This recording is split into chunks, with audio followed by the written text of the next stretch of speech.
第一步，咱们准备几根没耍过朋友的白萝卜，清洗干净，放在菜板上一切为二，然后将萝卜侧过来，顶刀切。第一刀呢，不要切断，像我这样的手法呀，给它切成夹刀片，厚薄呀一定要切得均匀一点。切好的萝卜放入大碗中，加入1大勺的精盐，1大勺的白糖，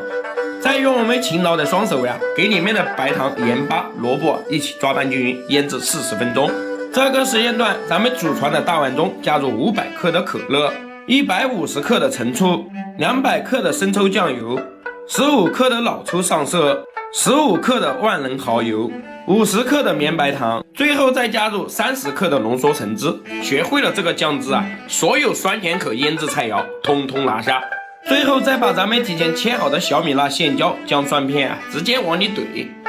咱们萝卜在腌制的过程中啊，加入多一点的盐，可以把萝卜的水汽啊给它杀出来，这样子的萝卜吃起来会更加的清脆。加入一点白糖一起腌制啊，可以有效的去除咱们萝卜的辣生味。小李每天都在用心的教做菜，就麻烦大家给个免费的小红心吧，就是对着这屏幕啊点2下，谢谢大家了，祝大家身体健康，万事如意。